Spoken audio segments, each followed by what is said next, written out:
This week on Waxing the Porpoise, G-Baby and the usual suspect Steve raise the flag and welcome back esteemed guest of honor, Chris from the Mount Molehill podcast, as we rap about his favorite and second entry of John Carpenter's self-appointed Apocalypse Trilogy, Prince of Darkness from 1987.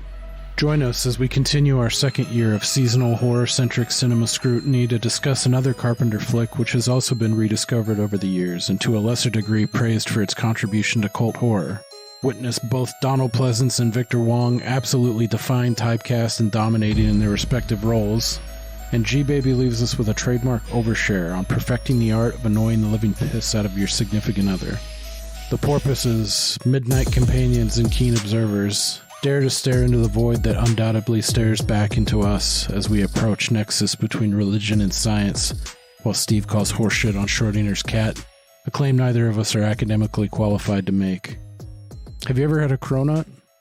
Tell us about your experiences with hybrid pastries. This feels weird. Are you sure this is legal? I don't know. It's fun though, isn't it? Let's wax this Prince of Porpoise.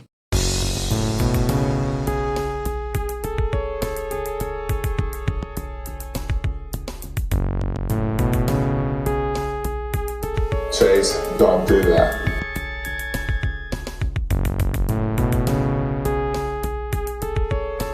You see, we working on his brow chakra. We're just in back of the crown chakra.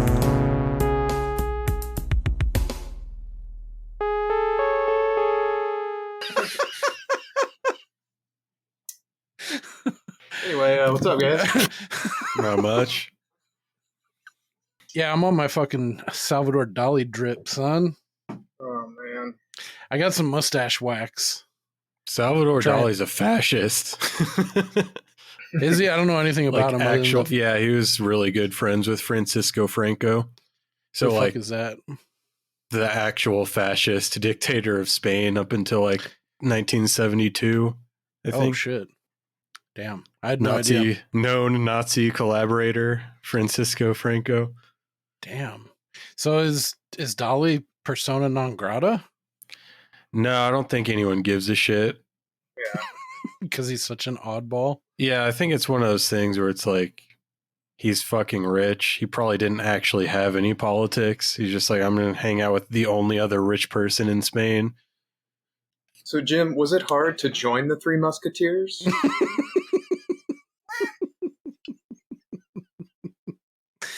No, I haven't been doing this twirl. I did this just for funsies, because I knew you would just like unload immediately, and you did not me disappoint. Off to no end. Yeah, I would shave off everything but the stash and just go raw with the fucking. But yeah, I saw Bryan Cranston was at a film premiere recently. I think it was Asteroid City, and he did one of these big old fucking twirly doos. And I was like, I want to see if I can pull that off, but. Honestly, I'm just doing it to beef up my mustache. Like, I'm not doing the twirls because I can't grow a good mustache. But I found if you put in wax and you train it to like, so if it grows down over my mouth. Yeah. But if I just do one of these guys, it makes it fuller. I'm trying to achieve that fucking Celic stash I've always wanted and I can't. Yeah. It stops too thin. Because I have a thin, whatever the fuck this I got a called. thin dick. Painted chrome, you call it a kickstand. It's not small, it's thin. It's girth that they want. Yeah. Anyway. Yeah, that's my thing with facial hair is mine just really grows over my mouth pretty quickly. So, and I'm too lazy to train it. So I just trim it because nothing more annoying than fucking having hair in your mouth all the time. Yeah, I hate that shit. But yeah, I'm the same way. My dad had a pretty healthy push broom cot. I think they issue it to you when you go through the police academy. Because my brother back then, yeah. I mean, my brother has like zero facial hair, and I don't get the super thick. God damn, it's fucking cat. Like Dick Dog, that dude can grow a fucking beefy hog of a stash. Yeah, like it's like it grows in 2 days. Yeah. Like his 5 o'clock shadow is at like 8 in the morning. Well, and the texture of it looks like it's made of like fucking steel wool or something. Yeah. Serious, like fucking, like actual like walrus follicles. Yeah. Like each individual one could fuck you up like a staple. Chris, I have a question for you. Yeah. So I was listening to the last episode of your podcast, and I must know, was the 600-mile journey solely for ponchos, or was that a secondary objective? Well, for me, it was solely for ponchos because my lady was visiting her family and taking some class to get a certification. I didn't need to be there. Gotcha. All right, I had a sneaking suspicion there was another purpose for the visit. Yeah, that seems like it'd be a tough sell for the significant other. That far of a trip for something so autistic. Definitely. I would do it. No, yeah, dudes are and on you board. You just talk to like one beaten down employee, and they're like, they didn't know anything. Well, time to turn around. Pretty much. Oh man. Yeah, it was dog shit. It was fucking terrible. Really? Yeah. The food, or the information? The food. Oh, that's a bummer. Yeah, I mean, when I used to go, it wasn't that good because it was already on the decline, but now it's just like hospital cafeteria Mexican food. I mean, how could it not be at those prices? Yeah, for sure. You're just sitting there looking at your flag like, I'm not going to raise that one fucking millimeter. I was surprised how many people were there. Because I went fucking early, and then when it opened, so many fucking people went there. Do people just like drown it in hot sauce to try to get some kind of flavor, or is that no? It's more like the like stadium nacho cheese, like that kind of shit. Gotcha. It comes in, which I like, but it's probably made out of plastic. Oh, absolutely, it is. Yeah. Well, thanks for coming back on. Always a fun time. Yeah. Always a fun time. Did you not release that episode today? Yeah, it got away from me. I just published it now, so I can keep my week on week streak. But yeah, I was pretty disappointed with myself. I wasn't able to get it out, but just been a fucking hectic week. I did that creature comforts thing with Justin, which was a lot of fun, but I fucking, because it's someone else's cast, I prepped my asshole off, so I don't fuck up their show or sound like an asshole. Whereas this, I don't really give a fuck. I'm really leaning on you two for this one, even though I picked it. I took 0 notes. I always take a lot of notes, but I only reference them 30% of the time and just fly to the seat of my When we butt. did Brotherhood of the Wolf, I did so much research about like the actual beast of Gevaudan, and then I didn't talk about it at all. I was like downloading like single episodes of obscure like cryptid shows on like BBC 4. Get this whole gang of esoteric scriptures from 14th century France. All right. It was pretty interesting. I don't remember any of it, but no, it is. Yeah, the whole. And that's where Jim got his mustache inspiration from old front sack.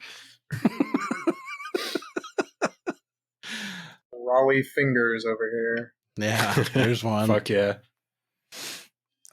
Here, I was going through cleaning up some of my gallery, and I came across this video. Steve, I don't know if I've ever shown it to you before, but I want to play it and get your reaction. This shit, I forgot about it, and it fucking sent me to the promised land. So in 30 seconds, Gordon Aaron.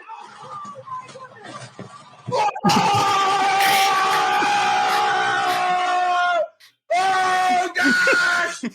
Damn, what? Bro, it's Christmas. Calm down. Damn! Man, oh, you got nuts in your face. Oh, Christmas. Oh, man. Oh, my God. I feel like you are Tom Segura's dad from that bit where he's like, buddy, I don't know any other way to put it. I like watching black people have fun. Oh, fuck. That guy does a bunch of other stuff too, but dude, that one. You really do love watching black people have fun. Dude, I mean... Or be, like, mortified by something. That's always fun, too. Like the one guy, one jar video where the old woman is like, yes. Oh, man! Dude. Look at his little pecker. Dude, that'd be a good one for Chris. I don't know, because he's into, like, obscure shit. Have you ever seen that? So it's not one guy, one jar. It's reaction to one guy, one jar. And it's two black dudes, and they're making their mother, like, they're making their mom watch it and react to it. Holy fuck. It's like, you know, this makes no damn sense. Yeah. She starts getting pissed off, and they're just cracking up. They seem like brothers. Dude, do you know what I'm talking about? Have you seen either? I haven't seen the reaction videos. The jar, yeah, that's horrific. But no, the reaction is, God. Yeah, she ends up calling it, it's like, look at his little pekka. Like, she's getting pissed off at the guy and the guy in the jar. And one of the sons just called like, Mama just said pekka. What the hell? He's like, what are some other things she says? Like, I can't remember. And we tried putting it in his ass. Like, she just can't wrap her head around it. It's so good. I've tried to find that reaction like every 6 months. Fucking no dice. It's lost. I feel like you told me you were having a hard time finding it, and then I found it. Oh, you did? All right. Well, we need to link that, or I need to figure out Tor again and get on the fucking dark web or something. But do you dabble in the dark web, the dark arts, Chris? I've tried to. It just goes over my head. I'm not. No, I don't really need any drugs, or I don't need my wife to be assassinated, or I feel like that's the main reasons people go on there. Episode 76, engage. All right, welcome back to Waxing the Porpoise. We are back again on episode 76, gathered this evening to discuss Prince of Darkness from 1987. Yeah. This is the second in the Apocalypse Trilogy of John Carpenter that we are covering for this Halloween Spooktacular Bootacular Part 2 unofficial title. Tonight, as always, you have myself, Jim G. Baby. Claw with our fingernails! And of course, to my right, virtual far right, we have the usual suspect, Steve. Who you calling a psycho? I didn't say anything to you. How's it going, man? Wonderful. Good to see you both. Nice. And back again, returning champion, we have Chris from the Mount Molehill podcast. Takes a tough man to make a tender forecast, Nick. I guess that's me. Keep fucking that chicken. How's it going, man? Good. I don't know what that was, but good. You don't know if keep fucking that chicken? His face didn't look like he cared for that at all. Oh. I've never heard of that. It was a New York fucking local affiliate, and they're giving like the news, and like it's the news broadcast, and the weather guy finishes up his forecast and then sends it back to like the main dude, Chuck or whatever, and he's like, yeah, it takes a tender man to give a tender forecast. And then he says, keep fucking that chicken. And they all laugh, and he ended up explaining it away later, like he didn't know what happened, and it just came out in the moment. But he like didn't get fired, like he didn't get reprimanded. He's like someone everyone liked, and it just like, it's like you've seen those newscasters that like they try to speak and they can't, and they go into like robot, like shut down. They're like, and they say gibberish. I chalked it up to maybe something like that, but it's very specific. Yep, it's a classic. Yeah, I almost went with Look at That Horse because I just remembered that from a while back. Don't know what that is either. Yeah, that would appeal to even less people. Yeah. the most idiosyncratic slivers of shit that I can find. Cool. Believe me, Thank we had goats. Serious. I love that you picked up on that, because that's like one of my favorite things about him is he'll slip in, like he'll say shit like that. Yeah. No, believe me, we had goats. Like, what does that even? He doesn't know what it means. What was the one where he threw up from laughing on the chair? You remember that in the break room? This is Dick Dog we're talking about too.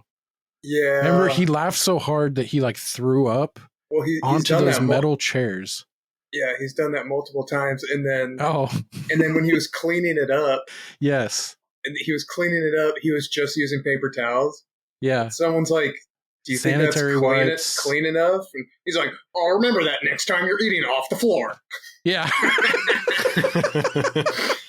Like, and then right, he said there was another one too where he's like he breaks down and goes get the Clorox wipes because like people are giving him shit just about the paper towels. So he's doing it, and then he's like kind of dies down, and then he starts mumbling. He's like, "I can't believe I'm having to sit here wipe off with wipes after all this chair's been through." Like just in the background. Oh man, that was so fun. Yeah, a lot of good moments with that fella. Bottomless well of fun that guy is. Indeed. All right. Well, we're here to discuss the topic at hand is Prince of Darkness. This is one I've seen many a time. Steve, first time watch. And I think, Chris, you said this is one of your favorites, or your favorite of the Apocalypse Trilogy. Yeah, it's my favorite of these three movies by far. And why is that? If you can put it in a nutshell, what makes this one stand above The Thing in the Mouth of Madness for you? Well, In the Mouth of Madness, I've only seen once, and I remember nothing about it, which usually isn't a good sign. I mean, I remember thinking it was kind of one of those movies, like great concept, not the best execution. The Thing, yeah, it's pretty good, I guess. Yeah, it's okay. No, I feel weird. Like, you just can't criticize it or people jump down your throat. But yeah. back to this one. I think it's just more tailor-made to my interests. I think it has a much more interesting story, and I always sort of like those stories where it's like it's not science or religion. It's like science and religion. I just think it has an interesting story. Right on.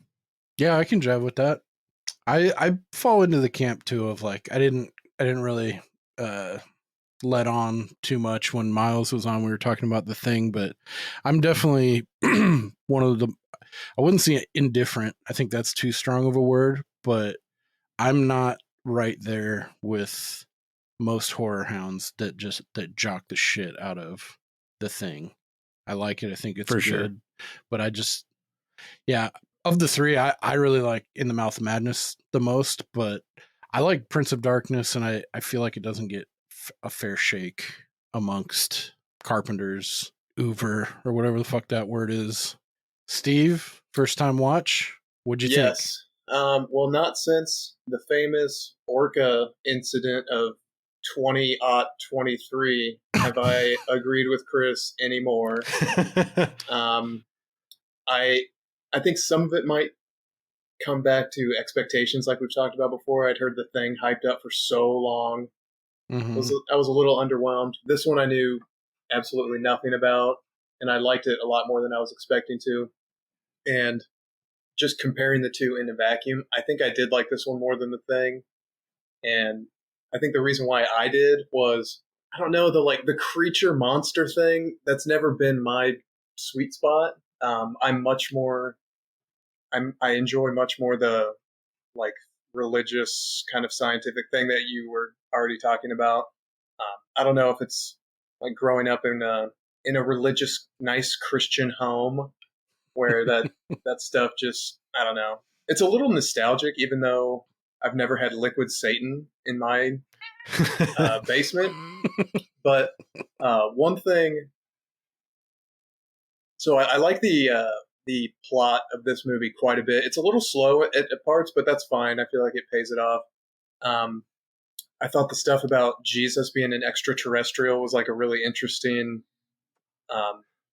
plot device, and it made me think too, like just having read the Bible and that stuff as a kid. It's like I could totally see that being the case where they just think he's like a guy and they kill him, and then he just like floats back up to heaven, and yeah, it just brought back some fun memories of like Christian school and bizarre Bible stories that I've got one for you guys later that I think you'll enjoy.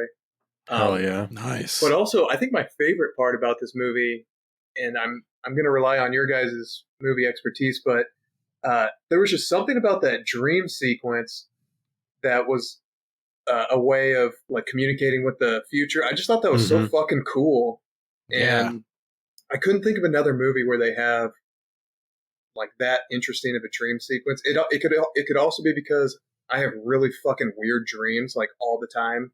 So, and I'm always like trying to look for meaning in them, and there never is one. It's just weird shit. So, to see a dream sequence where it's like, oh shit, something is being communicated. I just thought that was satisfying. And also, when they figure out that they're being communicated with through this dream, just send one person to go to sleep. Like finish out this fucking dream. They just keep getting like jolted awake after. Fuck. Like they're trying to talk to us. Okay, nobody go to sleep all night. Yeah. yeah. I to continue on with something John or Steve was saying. Not John Carpenter, the director of this movie, but Steve. I think the thing also sort of just suffers from like high expectations because I have been like a super avid horror fan like my entire life, like reading horror forums since I was like 10, like getting on the internet, looking at all that shit. And I always heard about, and this is not unique to The Thing, because it's also something that happened with like The Shining or Jaws, as we discussed in Orca. I didn't see this movie until I was probably almost 30. So that's like 15, 20 years of being like super steeped in the genre without ever having seen The Thing. So when I finally did, I was like, well, the special effects are really good, but it doesn't really touch me in any deeper way. And I would say that that's probably true for me of most of John Carpenter's films. I think they're all very technically well made, but they don't usually grab me on any deeper level, because I think if I were to point out his biggest failing, it's that he doesn't really seem to care about characters that much. Yeah, I was actually to support maybe some of that, maybe not so much on the character level, but I can see that too. I listened into some of the commentary. The commentary is up on YouTube for this film, Prince of Darkness, and I listened to a little bit of it here and there. And he was talking about like he started to get into like how he formed the idea for this movie, and he was like really into like physics and like quantum mechanics and shit at the time, like juxtaposed with like these esoteric religious texts and shit that he had come across, and like melding the two. And he starts going into it, and I don't know if it's by virtue of like he realized he's doing an audio commentary and to get back on the road, or the guy that he was doing the commentary with, which is character actor Peter Jason, who's fucking awesome. I really like that guy. But he started like really going in on like this lore and like what he was building, and he's like, oh, you know, it's all mumbo jumbo, it's a horror movie, you know, like he was very flippant about it, which I kind of like struck me, like how he just went from that to that. So maybe like at the end of the day, you know, it goes to your point where he's very technical and like he's doing something, but he's not reading into it like in terms of story. Maybe that extends to characters too, like the way other directors are able to or do. Yeah, and also to be fair, with those two movies in particular, The Thing and Prince of Darkness, they're not overly long movies, and they both have like big ensemble casts. You can't really get a good feeling for like who 8 different characters are as people in an hour and 40-minute movie. Yeah. Very Yeah, true. that's true. Although I heard someone else make this argument, and I agreed with it. It didn't come from me, but that in the thing that they, with the limited real estate that he had, he was able to flesh out the characters just by showing them in their natural environment, and you got kind of a vibe for them. Whereas when I was looking at this one, I didn't feel that strongly, but I feel like there's a couple characters I did get some of that out of. Mainly the guy, Dennis Dunn. Like, I felt like he kind of stole the show a little bit. The worst actor of all time. No! Yeah, that was... Do not shade fucking Dennis Dunn. Walter? Yeah, I was doing the Michael Bolton face like every time he stumbled through his fucking dialogue. It was so bad. I like him a lot I have fond memories of Big Trouble in Little China. I fucking loved him in that. And he plays a completely different character, but yeah, I liked some of his points of levity in this flick. One of which was like, he's like, all this weird shit's going on in the GUI. He's like, yeah, something like that can really fuck up your weekend. This little one like, I enjoyed. Fuck you. Yeah, there was some weird. He got all like the weird lines when he's like, I used to break out when I was 12, and the doctor said it was homosexual panic. Yeah. It's like, what the fuck does that mean? Oh, dude, there's this one line. I took a snippet of it because it was so funny. The when he's talking to our lead, Brian, with the fucking crazy porn cop stash. I really can't believe this is happening. I had a date tonight with this beautiful young trial attorney from Century City. Where were you taking it? Please, it isn't funny. Yeah, please, it isn't funny. I love how dry that dude, and I was like, dude, I watched it this time and I never remembered that line because our protagonist, Brian, is very fucking like white bread, like, yeah. He's a robot basically to me. But to hear him like just hit him real quick with that, I thought that I got a big kick out of that. Yeah, I think he's like the most flat character. Is our one? I guess one of our main protagonists is Brian fella, played by Jameson Parker. In a weird way, he's kind of like introduced as the main character, but as it goes on, he becomes less and less the main character of the movie, I feel. Yeah. What about old DP, Donald Pleasence in this? The fucking priest? love him. Yeah, great. Steve, what were your thoughts on him? Solid. Yeah, he's fucking awesome. Super solid. And this is probably my favorite fella in this film. Also, again, from fond memories of him in not only Big Trouble in Little China, but also Tremors. Victor Wong, who played Professor Barack. Yeah. Egg Shen. Graboids. I know the guys at 5 Day Rentals are big fans of Egg Shen. Victor Wong specifically too. So shout out to them. I share your love for this fella. I like him a lot. You did mention Peter Jason, and this is something I've always thought about him. Do you guys think on a scale of Meatloaf to Brian Dennehy, Peter Jason sits exactly in the middle? That's a good call. Wait, who's Peter Jason? He's the fella who's doing the fucking trombone trumpet thing, and he's rolling the apple off his arm. He's kind of like the happy-go-lucky. Oh, okay, yeah, Doctor whatever. Professor Leahy, yeah. Sorry, and so he's on the scale of who to who? Meatloaf to Brian Dennehy. Brian Dennehy he's the dad in Tommy Boy. Tommy Boy, exactly. Okay. I'm not the person for this game. So you agree? Yeah, forward. For sure. I will defer. Yeah.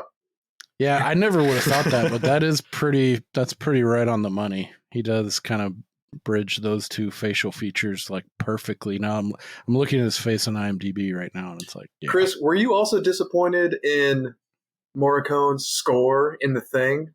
Because I know you're a big fan. That is interesting because I feel like I do like a lot of his music, but I don't really remember anything from The Thing. Granted, I've only seen it like maybe 3 times at the most. I thought John Carpenter's score in this film is like one of the strong points. I mean, he obviously was proud of it because it plays damn near the entire time the movie's going. Yeah, I liked it a lot. It's kind of droning, that boom boom, that really bassy, and it's got tinges of like my mind kept wanting to connect to like the Nightmare on Elm Street main track, the like, but then it'll branch off a note before that, and it doesn't overstay its welcome.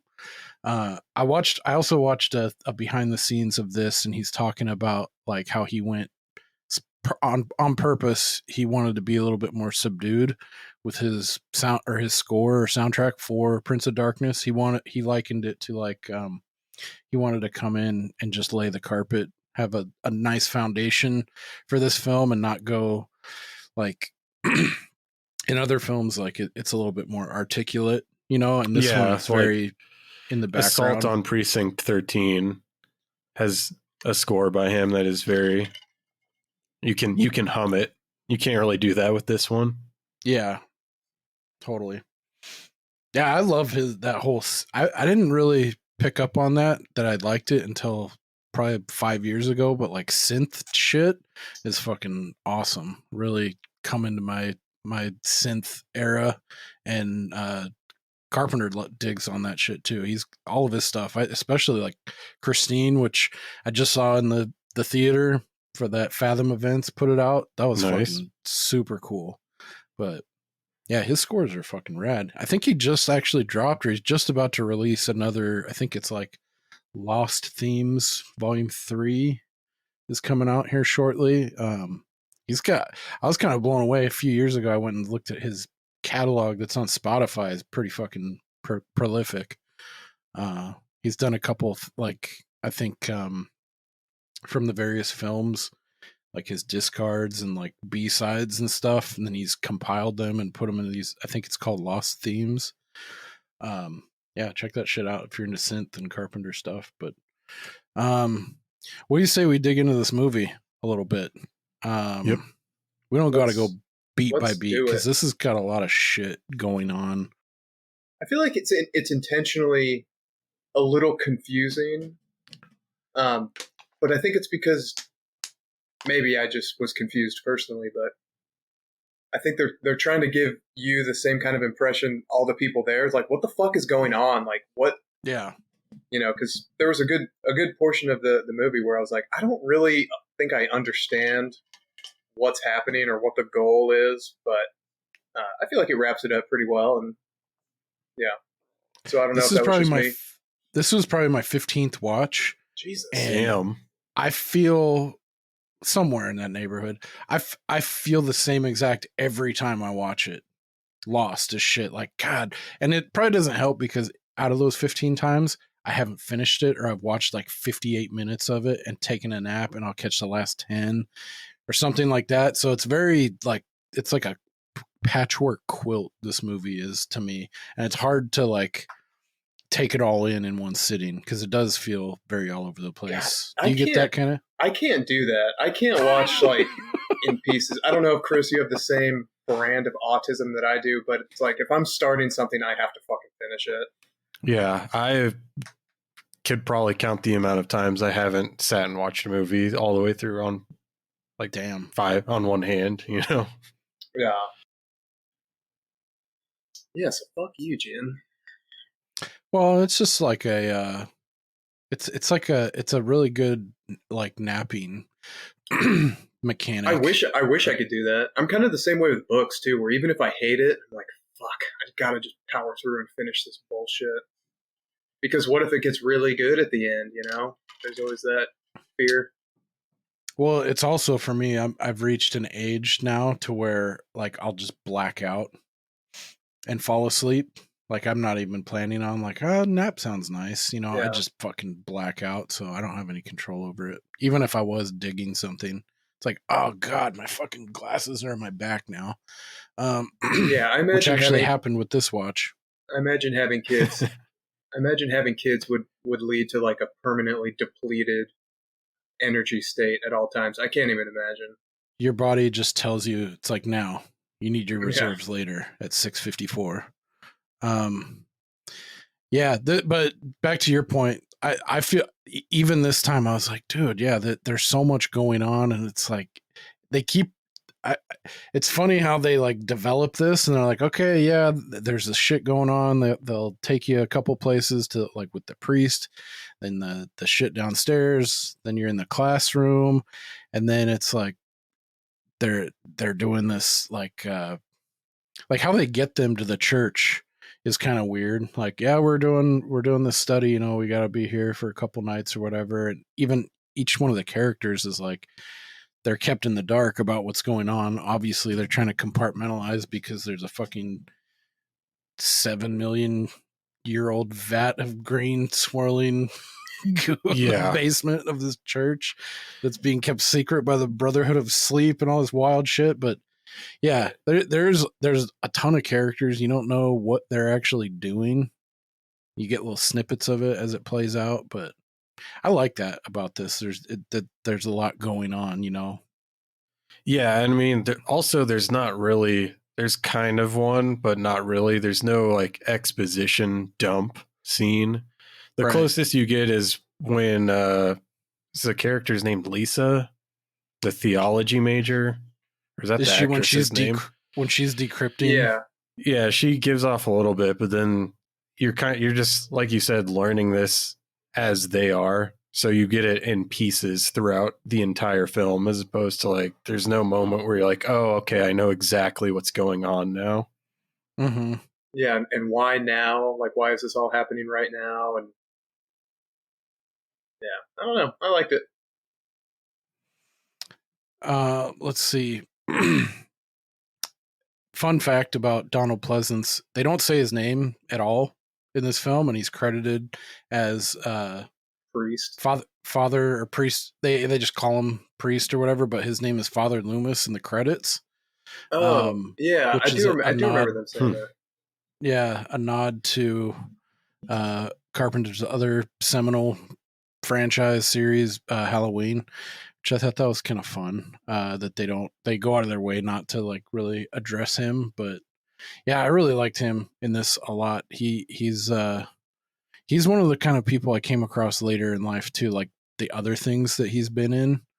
Like I always knew him as Dr. Loomis, but he's actually got a lot of range and has done a lot of stuff in his career. What else? Damn, he was born in 1919. Damn. He was a fighter pilot in World War II for the RAF. Damn. Shit. That's crazy. I didn't know that. That's rad. When I was listening to that director commentary, both Peter Jason and John Carpenter got to when Pleasence comes on the screen, they start talking about him and how he's just this wonderful dude, and like people always think he's going to be super serious, and he's like the most like jovial and like like the heart, like the life of the party, of the production and stuff, and like when his back's turned in a shot and people are like acting and doing their lines, he's trying to make them laugh, like doing goofy faces and like fucking with them. I was like, that's to think about, Dr. Loomis being that kind of character. But both of these guys, when they were singing his praises, they both said he's a real pixie. Is that like an old school saying? Do you know what that means? Either of you guys? No, it almost sounds like an insult. They were saying it in they were in the middle of praising him, like it was a term of endearment, the way it came across to me, but I didn't happen to googe it. But so yeah, I guess in a nutshell, we have all these like top. I don't know what college it's at, but it takes place in LA. I know a lot of this was shot at USC, which is Carpenter's alma mater. But they get this like brain trust of like a theologian, like math geek, computer guys. Like they're all at the top, I guess it seems like, of their various fields of expertise, and corralled by Victor Wong, Professor Barack, and Donald Pleasence. So it's the science and the religion coming together to try to foil or figure out what the fuck this malevolent green goo that's been recently unearthed by the last member of the Brotherhood of Sleep dying, and now Donald Pleasence has been saddled with this task or this knowledge, and so they all group together and they hunker down at this church to try and figure out through modern science with the cooperation of the church. Which I really like this kind of stuff, like church, like horror, like cult, that kind of thing, and then it bringing in like the technological aspect, like really grounded in reality, is something I really dug about this too. Steve, you said that's something that jumped out, but Chris, do you have any thoughts on that? Yeah, I loved it. I guess kind of similar to Steve, I think I've mentioned that I was raised Catholic, so there's like a familiarity and like a nostalgia aspect to it, even though like I don't believe any of that. Mm-hmm. And so I don't know. Yeah, I do tend to like stories like this, and nothing gets me harder than a bunch of 80s computers with flashing lights. Like, I fucking love that shit so much. And the big ass fucking font where you can only write like 3 sentences on a screen. It's like, dude, what is that? So good. Oscilloscopes doing nothing in particular. Yeah, so we get a couple shots out of the gate of this green swirling goo, and I know they made this film for pretty cheap. I think it was $2 or $3 million. $3 million. $3 million. And so this was a practical effect. Some of the other stuff I can see, like with the water or the goo leak shooting upward, they probably flipped it. But I was trying to think what they would have used for the swirling effect and that green stuff. I thought that was really cool the way they did that. Yeah, I don't think they mentioned that in the commentary, but looking at it, it almost looks like it's a video of some sort. Oh, really? I can't really tell. I was trying to look at it. I was like, I'm buying like the viscous whatever the shit is and the swirling. Like I was trying to wrap my head around what the fuck they could have used for that. And then later on at the end, there's a really good practical effect when Kelly, the gal who's been infected, and she has the bruise on her arm that turns into like a crucifix or the fucking dreaming stave or whatever the fuck it is.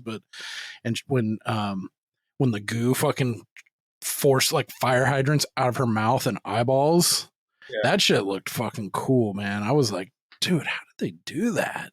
I wish I would have seen this as a kid. I felt like it would have been so much scarier. Oh yeah.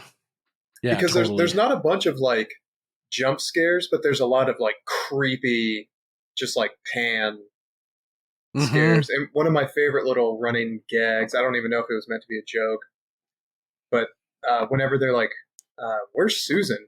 They're like, who's Susan? They're like, radiologist, glasses. Yeah, glasses, yeah. I thought she did a great job. But that's what my reaction would be in this situation. Anyone that's not in your class, I'd be like, what? You gotta be more specific. I don't know this person. Yeah, so they get together. They're starting to notice some weird shit. I like the effect too of like the sun and the moon. It was like a crescent. You see that a couple shots where they pan up and they were like in opposition or whatever the fuck, and it was God's toenail and the sun. You ever heard of it referred to like that when it's a really thin crescent moon? Like, look, it's God's toenail. No, I haven't, but that's one of my favorite like flat Earth things that people talk about when they're like, you can see the sun here, you can see the moon there, they're both in the sky, but the moon has a shadow projected on it. How the fuck does that happen if there's nothing between the sun and the moon? And I'm like, yep, I don't know. I'm in. This is the first conversation of like 3 conversations.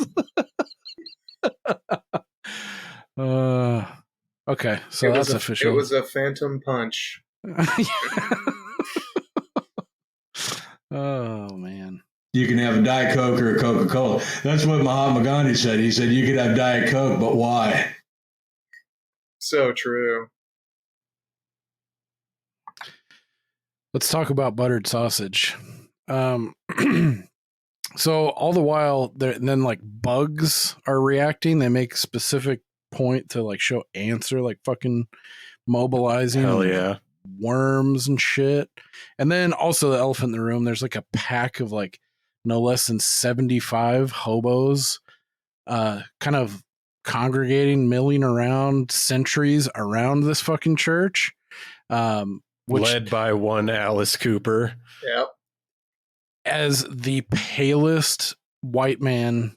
It was like, I don't know why they did that, to like mark him as the leader or like, but yeah, everyone else is like normal. And like, yeah, he's got like this ghastly fucking white pale on him.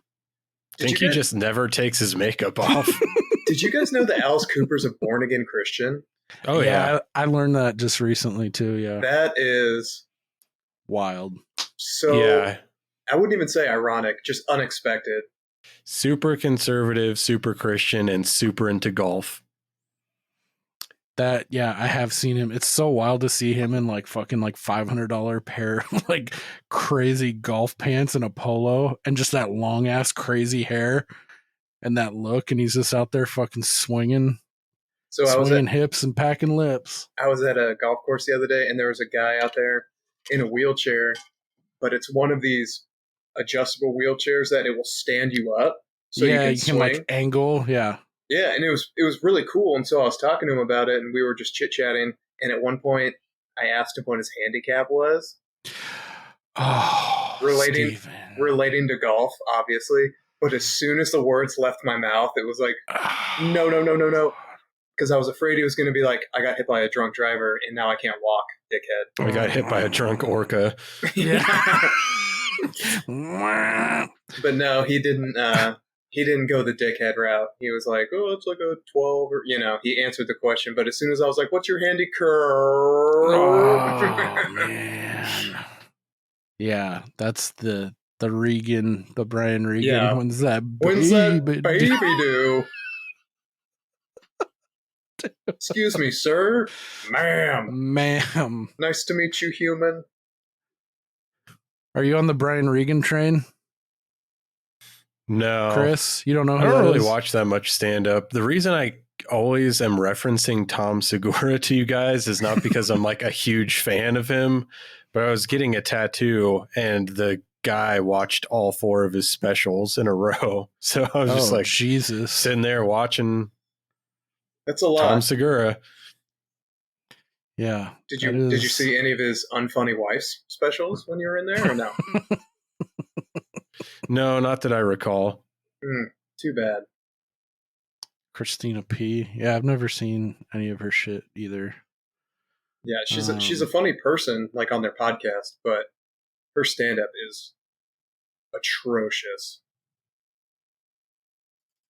Baseball. Where the fuck are we? Yeah, the idea that Jesus is an extraterrestrial.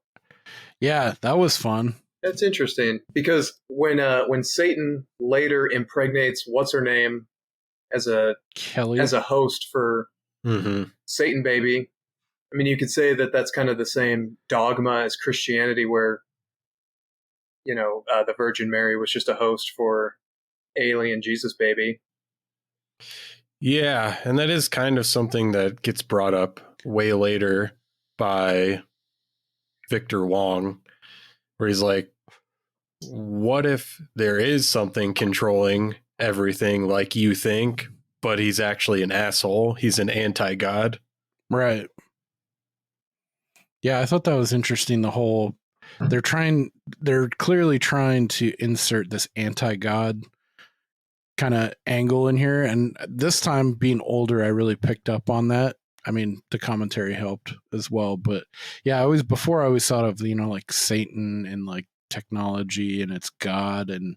But they're really trying to pitch something else. And I think it keys into how much Carpenter was like going down this physics, quantum quantum computing mechanics realm as a as like a inspiration for this film and how it bled in, and because like Victor Wong's talking about, and a bunch of other characters, they're talking about like when you start looking at things at the subatomic level, like, you know, everything goes out the window. You know, it's like, you know, what's up is down, what's down is up, and it's pretty interesting to think about. And there's a couple theories that I've seen, and like my initial take on, or my take this time of the ending and how to interpret it, and like the use of mirrors is pretty interesting. Like I feel like there's a lot of meat on this movie to where you can, like, the rewatchability I think is high for this, and little things to pick up on. I've even seen, I went down a YouTube rabbit hole and saw this dude that went fucking like real deep, like on symbology of this flick, and one of which was that he pointed out, and I was like, fuck, that makes me think, was that really a coincidence, or was Carpenter, is he like, you know, soft pedaling this, and he actually did insert a bunch of, you know, Easter eggs or things on purpose to drive the story, but one of which is the gal at the beginning, like the bag lady, where they zoom in on her cup and it's got maggots, and fucking Donald Pleasence is like, oh fuck, and you know, and he runs in. She's wearing a purple netted like shawl, and underneath it's either like rust cut like copper or gold.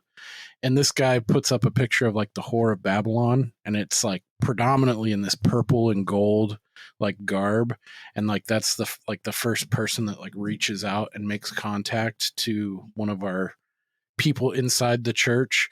And then he proceeds to, this YouTube fella proceeds to go on a bunch of other connections, which it made me think like, fuck, like questioning how is this all coincidence, and you know, or he's just picking up on stuff that he's wanting to, that kind of the conspiracy effect, like making connections that aren't really there, that are just happenstance. But that was interesting too. It seems like, you know, by virtue of that, it supports, you know, rewatching and being able to pick through and interpret how you like. But I do think there's a lot of meat on this one. Yeah, I mean, I think you can read a bunch into anything if you choose to do so, but I think in cases like this, you sort of have to subscribe to the death of the author lens, because I really don't think John Carpenter intended that. I think he just likes to tell cool stories. Because I can't remember where I read this, but somewhere they were saying like, oh, it's an allegory for like the HIV panic, and that's why Dennis Dunn keeps saying like the stuff about being gay. And I was like, there's no way John Carpenter made this movie to be like talking about the HIV panic. Yeah, he wants to get done with the shoot and go smoke a doobie and play Pong. Yeah, one thing I was thinking that is probably a little far-fetched was, with all the like insects and weird like worms and all the shit, I was kind of thinking like, I wonder if this is supposed to be similar to like all the plagues that came through Egypt in the Bible, and because it's ascribed to God as doing all this shit, but maybe it was just the devil the entire time. Every time he comes around, like all this crazy shit starts happening. And good call. I don't know, or it's not at all. Well, I think it definitely, with the religion and the science aspect, it will make you think of that for sure, especially if you come from like a religious background. That's one I didn't think about, but when you say it, it's like, oh yeah, that's like the imagery is there. And the same, like on this, if you want to look at it the science way, like Professor Barak at the end too, he makes a couple mentions, or at least a few others do, about like the idea of a parasite and like gestating.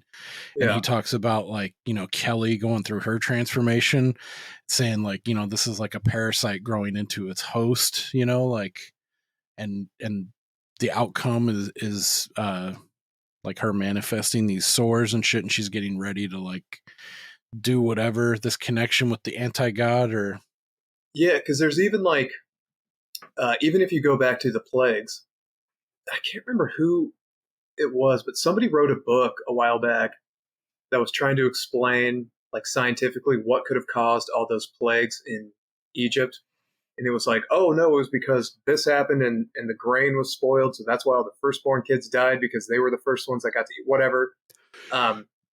So another part with the ants and shit, it made me think of, I don't know if either of you have heard about this like phenomenon with people who get electric cars when they go to plug them in. A lot of times that these ants will be drawn to the plug.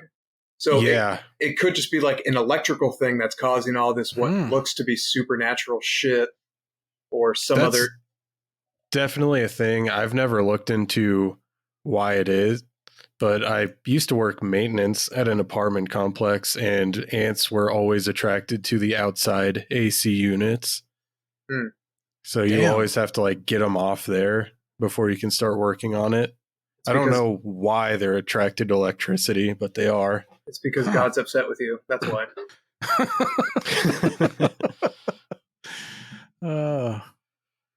Yeah, that is wild. I've never heard that, or would have thought that bugs would be attracted to like an electrical source. But I think people forget though too, like that, like electricity and shit is going on in our bodies, and like it's more.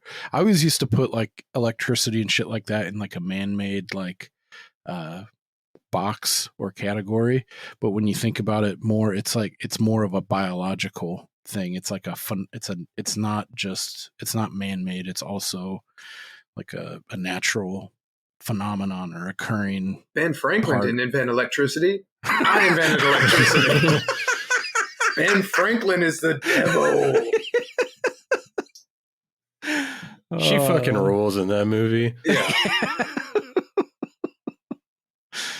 Ciao. Make me stay here all. I gotta stay here all day with Steve. They ever catch that gorilla would escape from the zoo and punch you in the eye? No, mama. The search continues. One thing that I was thinking about this last time that I watched it is that at the beginning they're talking about the whole Schrödinger's cat thing and how I hated that. I hated that part. Observing something, not as a bag of peas, is basically what makes it real. And then nope, I realized like Donald Pleasence is also like giving one of those party lines that the church does of like, you know, not believing in the devil is what gives him his power, and like your adherence to logic and facts is what gives him, like, allows his deception.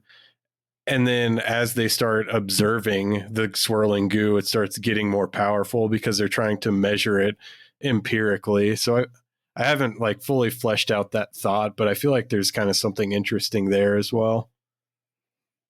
Totally.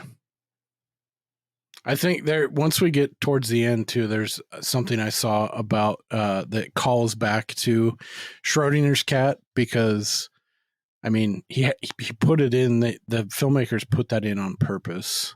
Like they didn't just throw it out there, or maybe they did, but it seems to call back towards the end too. But have you guys, I don't know if this is considered the same thing, but it's kind of related to that superposition idea, like of existing and yet not existing in two different places at two different points in time.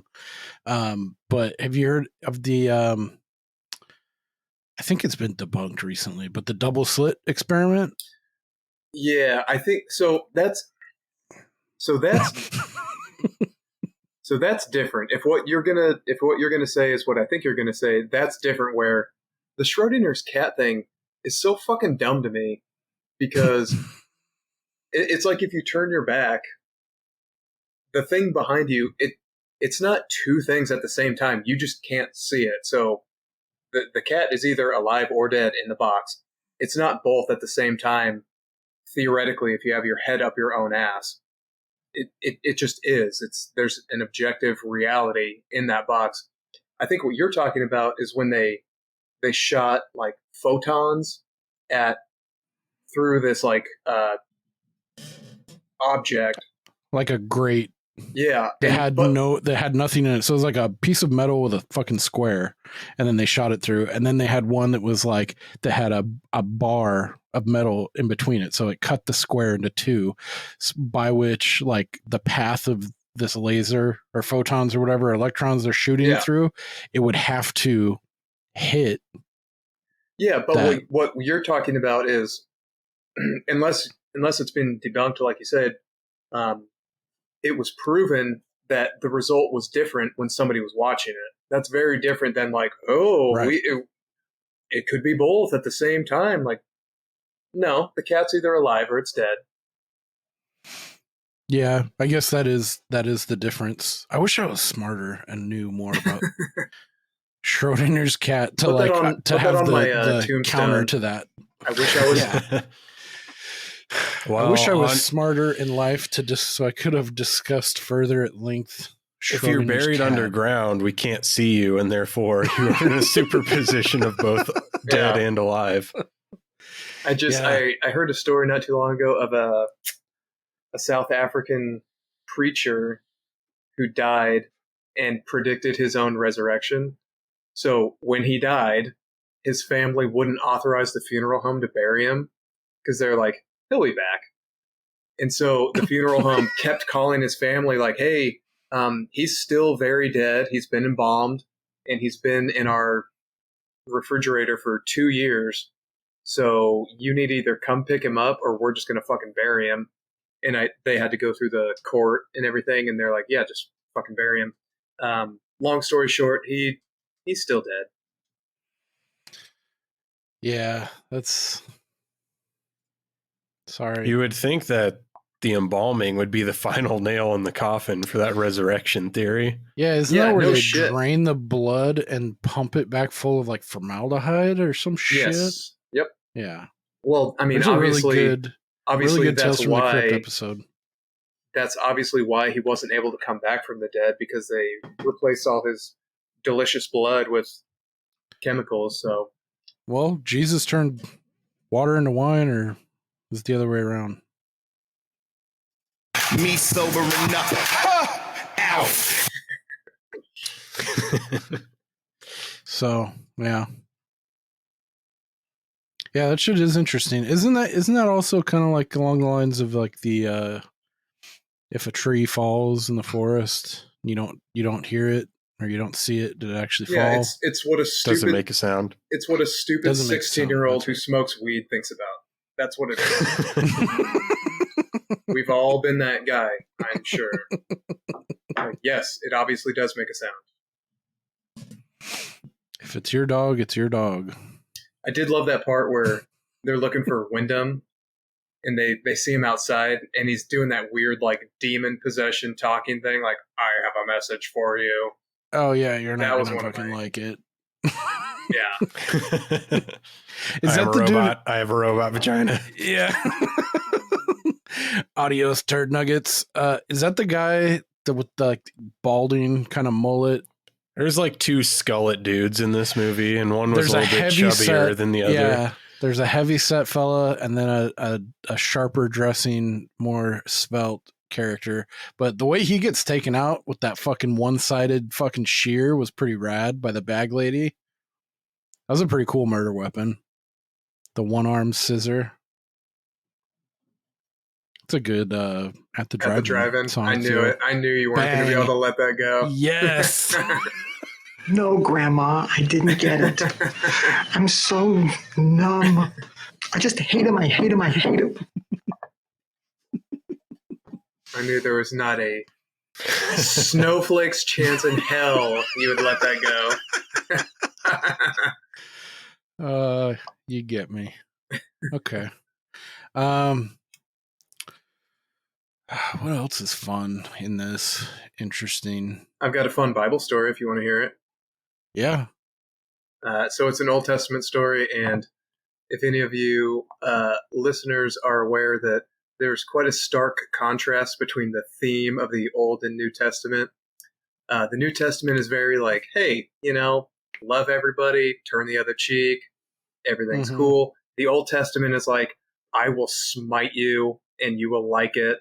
Eye for an eye and all that, like brutal justice. Yeah, the eye for an eye thing, that's always taken out of context, and that's one of the things that bugs the shit out of me. But that's for a different episode. So there are some cool, just in general, cool stories in the Bible that, whether it's like an allegory or meant to be true, they have like a cool message, like, oh yeah, be nice to whatever and do unto others or whatever. There's a lot of morally consistent things, but then every once in a while you'll come across a story that's like, wait, what the fuck? This is one of my favorites of those. It has to do with a false god who I've heard it pronounced Baal, but I think it's Baal, Baal. Yeah, and it's got like an apostrophe in between the two A's or something. No, sometimes. No, it's just Baal. I don't know. There might be. Is it Baal? I don't know. We're going to go with Baal. So, all right. So there was a false god in the Old Testament named Baal, and there was like some fence walking between followers of the real God and Baal. And so Elijah, one of the prophets, was like, basically, let's have a competition and we'll see whose God is real. So let's build 2 altars and kill 2 cows or rams or whatever. And we'll both call to our God and see who burns our altar first. So I think there was like 500 prophets of Baal there. And he's like, Elijah goes, all right, why don't you go ahead? So they cut up their bowl, they put it on the altar, and they start praying for Baal to come down and like light the altar on fire. Nothing's happening. So like any reasonable person, they start like crying and cutting themselves, trying to like encourage Baal to light their altar on fire. Jesus. So after a while, nothing happens. So then Elijah, he's like, all right, let's get our altar together. So they get their bowl and everything. And then he's like, pour a bunch of fucking water all over it. And so they do that. And he's like, do it again. So they pour a bunch of water on it. And he's like, okay, do it a 3rd time. So they cover the whole thing with water. They pray to the true God or whatever. Lightning, fire comes down, burns everything up in the water. Great. So when you hear that story, you're probably thinking, wow, well, that proves who the true God is, right? So now these 500 prophets of Baal in the story, they all fall to their knees and start worshiping like, wow, your God is the true God, right? So great. Now you have 500 more soldiers in your army. The last line of that story is, okay, so then God commanded Elijah to take all 500 prophets of Baal down to the river and kill them all. Wait, you just went through all that trouble to convince them to come over to your side, and they're like, we believe you now. You were right. We were wrong. It's like, okay, you're all dead now. Sorry. Dude. Yeah, that's fucking pretty brutal, man. It is pretty brutal. Fun story, though. Yeah, it is. Yeah, I can't point to any specific ones, but I remember I went to a Christian school for a couple years, and just by osmosis, like hearing some of the other tales in the Bible. I know there's some hardcore ones too that are wilder ones like that as well. Yeah, that's crazy. I mean, Lot and Sodom and Gomorrah is a fucking weird story. So yeah, look that up sometime. Isn't Job have some stuff going on too? Yeah, that's a rough one too. That's like, isn't that with the or am I thinking of like Jacob and where he's got to prove to God and he's telling him to like kill his son, something like that. And that's Abraham and Isaac. Oh, okay. Yeah, there's a lot. There's a lot that are like that. It's just a prank, bro. Yeah. Just kidding. Yeah, the Job, just real quick, the Job one is really fucked up because the devil goes to God, which, that just makes sense. And he's like, oh, you don't have anybody who's like a great follower of you. And God's like, what about Job? He's blameless. And he's like, and the devil's like, well, he wouldn't be if you took away all his livestock. And he's like, okay, go ahead. You can do that. So he takes all his livestock and he doesn't condemn God. So the devil comes back. He's like, well, yeah, but he's still got all this other shit. And it's like a 3-part, like, okay, well then, yeah, go ahead. And then he comes back. He's like, yeah, well, he's still got all his kids. And he's like, okay, well, go ahead and kill all his kids.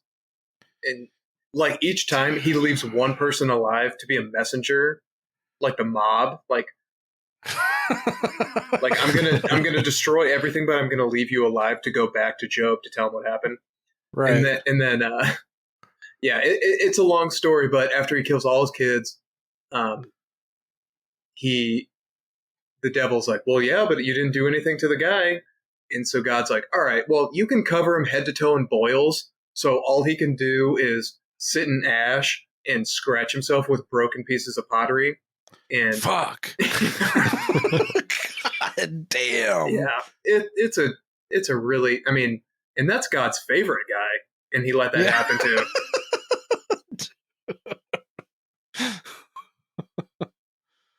I ain't gonna kill you, son. Oh, please. Yeah, that's wild. Fuck that. All right, so yeah, we've gone. We've I will say 6.7 on IMDb. I mean, seems very low and shitty, but standard for IMDb. Rotten Tomatoes, it's 61 with the critics and 61 with the people. That's surprising. Oh, damn. I would have expected a bigger split, and I wouldn't have been surprised if it was one way or the other. Like one was 30 points higher than the other, either direction. Yeah. I mean, it's got a pretty respectable score for what it is. I feel like it, like I've seen stuff like get judged way harsher, I feel like, and that are like a similar kind of movie.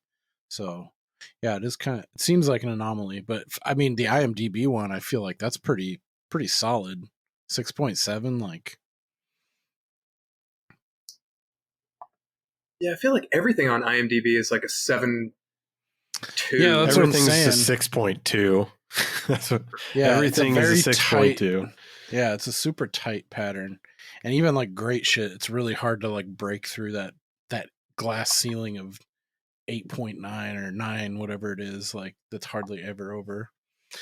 Oh yeah, one of the things that like was really stark was that fella that gets killed like out in the open at night. The slimmer skullet fella, and he's like, "You're out of your minds. This is a joke. This is caca. This is caca." I was like, God, man, you just reminded me of like one of my least favorite words in the entire fucking world is caca. Like, it just sounds so fucking babyish. It makes me like mad.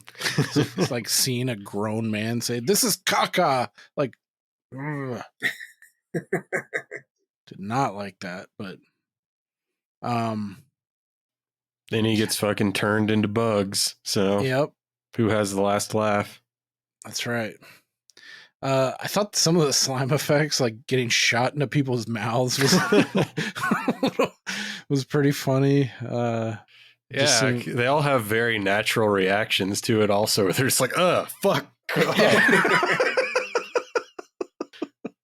This is a huge tangent, kind of, but have either of you two fellas seen? I don't know what year it was, but Katy Perry went on like the Nickelodeon like Kids Choice Awards, like 2012 or something.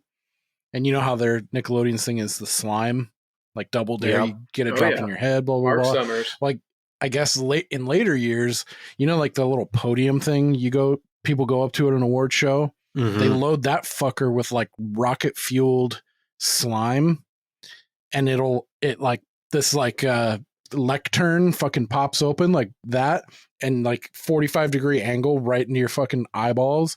Dude, they lit Katy Perry the fuck up, dude. Like, it looks like that caused brain damage because it fucking takes her out. Like, she goes tits up, like on the ground.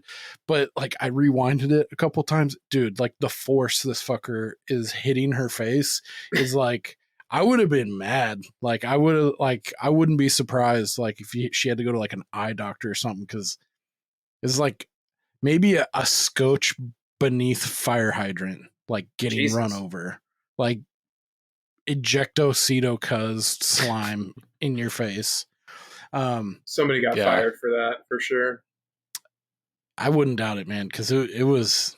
I mean, I'm no big Katy Perry fan. I don't want to see anyone fucking like assaulted via slime like that. Like, it was bad. Well, as we learned from Happy Gilmore, she shouldn't have been standing there. Yeah. Gold jacket, green jacket, who gives a shit? I remember you had mentioned early on the fucking the dream sequence, and I'm glad you brought that up, because that is one of the more like, it's like low level, like haunting. It's like this cryptic, and it comes out a couple times because other people have this dream, and it's all in that VHS like big over the shoulder camcorder style you think of, like. And it goes a little bit further each time. Yeah, and then the figure starts to emerge, like, and the voiceover and the cryptic shit it's saying, like, it's got a very like haunting effect that I really fucking appreciated and dug this time too. Yeah, that's also what Donald Pleasence uses to just put his nuts out on the table, because everyone's like not believing him, and he's like, oh, you know the dream that you just had that you didn't mention, but I know you fucking had that dream because everyone around this has that dream. You're going to keep having it, and each time you're going to see more and more of it. Do you believe me now, fuckface? Yeah. Nice. Yeah, that shit is and then cool. And then it fully buttons up at the end. Yeah. Which I guess we can just cut to that now, unless, is there anything in this middle part? I mean, like, people just started getting taken out one by one by the growing slime, its power, the mob. They're basically trapped in this fucking church, this old ass decrepit church, and there's this horde that are slowly they're kind of like sentinels outside this thing, and people start getting picked off from the inside out after the goo starts making its way to different characters within the house. So it's like evil's outside, and then it's coming from within too. Before I guess we get to the climax and like the immediate aftermath, is there anything in there, Chris, you wanted to touch on that you enjoy about this flick, or just talk about before we get there? I would like to shout out the scene where Dennis Dunn is trapped in a closet and everyone else is trapped in an adjacent room, separated only by a wall. Because this is something that pisses me off about so many movies. Like, anytime someone's locked up somewhere, it's like, just fucking break through the wall. It's not that hard. In this movie, they actually do it, and I really appreciated that. Nice. Yeah. I think there was this movie called The Berlin Syndrome that my significant other picked for us to watch a couple months back. And it's basically, I think it's like an English tourist goes to Berlin. Some dude kidnaps her and keeps her in an apartment for 8 hours a day while he goes to work. And she's on the 3rd floor, but never once did she think, oh, I'll just fucking break through the wall. Chris is just fuming. It's like, you know, the studs are 16 on center.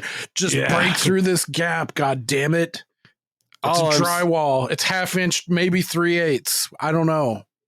So, yeah, I mean, it's a classic thing of people get angry and punch through walls. That's how fucking weak they are. Fucking Kyle. So who recommended that movie to you? No one recommended it to me. We just chose to watch it blindly. Oh, I thought you were going to say my significant other, and I was going to say, what's his name? What was his name? Walter sucks ass. But I did. Was he in some sort of confessional? Is that why they didn't come in there? Like, he was weirdly protected, or? I think it was just a closet that had like a confessional window on it. Okay. Yeah, because I was curious about that.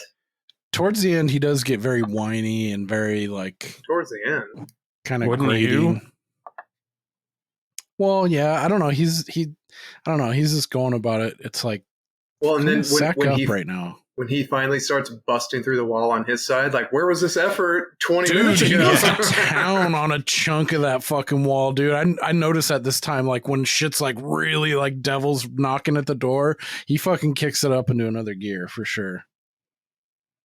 Yeah, I don't. It's for me. It's like loving him so much and he plays like a badass character. He's actually the main character, really, in Big Trouble in Little China. You think it's Kurt Russell. It's not. He's just like he's the jester in that movie, but he's framed like the main character. But Dennis Dunn's actually the main. He's like kicking ass the entire fucking movie, bailing out Kurt Russell is fucking like befuddled, like working his way through the movie, like.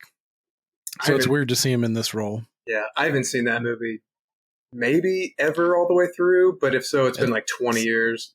That's a fun one. That's a lot of people's favorite Carpenter too.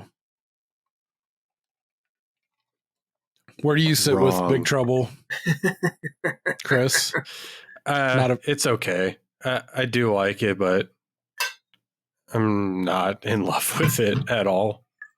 I saw that one at a really young age, and it was a lot of fun. It was like to me, it felt like in the spirit of like a harder edge, like Goonies, Indiana Jones, kind of like Journey, kind of quest, fun movie like that really hits that nostalgia button for me. And it's got some cool monster shit, some cool practical effects. I think the first Carpenter movie I saw when I was young was the first Halloween, and that might still be my favorite, but maybe it's just because I saw it when I was so young and it's creepy. I don't know. I mean, it is a good one. I mean, it's loved by a lot for a reason. I mean, especially at the time, it was, like groundbreaking, or, it wasn't like in today's horror field, it was something totally different back then. So, yeah. Yeah, I like this. Halloween, Assault on Precinct 13, They Live. That's a good one. I also really like Village of the Damned.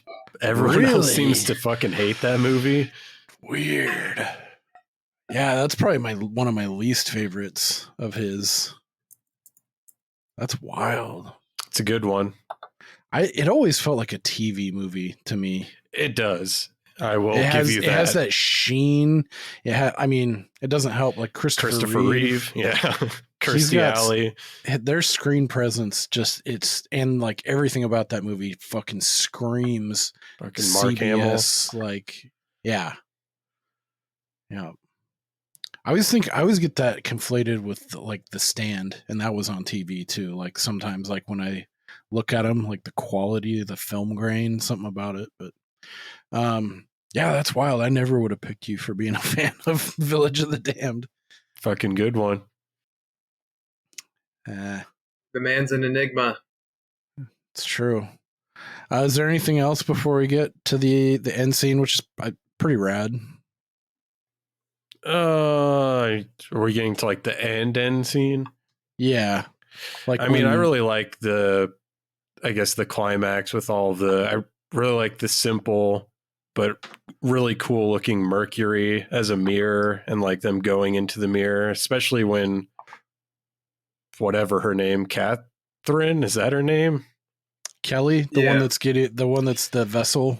Yeah, the redhead chick, the redhead with that's Catherine. Awful haircut. Yeah. I thought that was a pretty cool shot when she gets pulled into the mirror by Anti-God. Or well, she does the sacrifice move and fucking that was a form fucking tackle spear, dude. That was she was like trying to decide which way to go. It's like fucking do something. It's like, wouldn't you? I feel like front kick would be the move though, but that doesn't serve the movie. But I don't know. Seeing a creature's arm reaching out from this fucking thing, which really, I mean, I'm probably not the first to say it. as much as they were wanting to like do this anti-god and like Satan and trying to delineate, it looked very like devilish. It was fucking bright red ass on. Yeah, it did look very just you classic devil. Yep. Like you probably think if you've seen like Tim Curry's rendition of the devil in or like South Park. fuck is it? Yeah, totally. Like the bright ass red, the black horns, pitchfork, all black that, fingernails. Yeah. No, I thought that shit was pretty cool. Yeah. Yeah, that was super rad. And then like all of a sudden even before that too, the practical effect of when Donald Pleasence finally sacks up and grabs the axe and chops that chick's arm off, Kelly's, who's getting like the parasite, she's the womb or whatever, and then cuts fucking her head just off. shoots back, grows back, and then the head, and she picks her head up. That didn't look like that still holds up, that effect. It was like, how the fuck did they do that? But then was it Lisa who was in bed and Susan is like creepily crawling on top of her, and she's like, "Oh, sorry, I'm not." And then she's just like, "Right, yeah. I'm not lesbian. Oh, but now I'm a devil." Yeah, that was pretty brutal. And yeah, that final effect when she Catherine sacrifices, and then dude, DP is just like Johnny on the spot with that fucking axe, just hucks it, bashes the mirror. So then this is where we get into like, okay, this is the resolution and the aftermath. So the evil has been thwarted. You know, you see like this mist coming out of previously or now dead and previously possessed characters within the church. And then I think like the sky clears up, and so you think, you know, the evil has been vanquished, but then Brian's sitting here, mustache fellow, is like, he's like, oh fuck, you know, like he was like, they have a quick like get together, him and Catherine, their love interest. So he's like bonded to her, and he's got to deal with like her being in this like fucked up cosmic horrific purgatory hell dimension. That's pretty wild to think about. That made me think of that King Stuart Shorey, the Jaunt. Yeah. Like that kind of stuff, like thinking about that, or even not even on like a dimensional level, but like if you were like an astronaut and you got detached from like the fucking like the shuttle or something doing a spacewalk, and you're just out there like, fuck. Yeah, because there was even that like brief second where it showed the other side of the mirror where she was like, fuck. Yeah. You know, like she's not immediately dead. She just lives there now. Yeah, dude. That's such a fucking crazy. She's like, why'd you break the fucking mirror? I was just about to come back. Yeah. It's like you picked now to fucking spring into action, Donald. Yeah. That's freaky to think about. If that were possible. I think just one little thing I want to say. I think that's what makes it so creepy to me personally, and maybe people who are born in religious families, is the craziest shit that you see in these weird horror movies about religion and stuff. Even the mainstream people, they believe this type of shit. Like they think possession is real. You know, this other side that, I mean, there's even Bible stories about people who fuck around with spirits and possession, and I don't know. It makes it kind of a little extra creepy that it's not just like the outliers who are like, oh yeah, there's this crazy shit. If you ask mainstream religious people, it's part of their dogma. Like, yeah, we believe it. Mm-hmm. Yeah. And the farther extremist you get, the scarier it gets. Like when you start getting the fundamentalist level too. Chris, what do you think? Well, I think I told you guys how my parents took me to see the 25th anniversary of The Exorcist in theaters and explained to me that that's a thing that actually happens to people, and it's a cautionary tale. So case that's in point. brutal, man. Yeah, that's super crazy. It's fun to think about, though. Well, yeah, and then the final dream, double dream. Oh yeah. So this is where some of the theories and like it's really fun to think about like and the juxtaposition with the mirror and the way Catherine goes out. So the final dream is had by Brian, who's removed now from this scenario, and then he has the dream and it finishes out. They finally finish the date. It's all they get to we're transmitting from 1999. And this movie's set in 87. So they're 12 years in the future. And then that previously shadowed figure who was completely blacked out now reveals herself to be Catherine, our awesome. Other redheaded protagonist. And she looks wild too, super creepy. She like raises her arms up into like a crucifix position. And it seems like she's kind of floating or the camera's just zooming in on her. But either way, like the look she has on her face, you can't really pin it down, but she looks like kind of like that crazy possessed 1,000-yard stare. And zooms in and then it does I think this is one of the few jump scares, but then it immediately cuts to Brian waking up and looking over and seeing that grotesque body and then immediately jumps into like the second like the other fake out and he wakes up again like that was a dream. Yeah. And he's like, fuck. And then he gets up out of his bed and he goes to it. He has this big, like full length mirror in his bedroom. And he goes up and he's trembling, and like he's putting his hand up to the mirror and then it cuts. Roll credits. So yeah, I like the ending. I also thought there was a funny part where when the love story I thought was kind of stupid and unnecessary, but when they first got together, he's like, I want to tell you something, and she's like, don't. And then towards the end, she's like, what were you going to tell me? I was really hoping it would be something like, I have AIDS. Have you ever heard of super gonorrhea? It's fucking like the rise of Skywalker all over again. She's like, you wanted to tell me something. I was going to say, you need to fucking leave. Your Uber's up front. Cab fares on the dresser.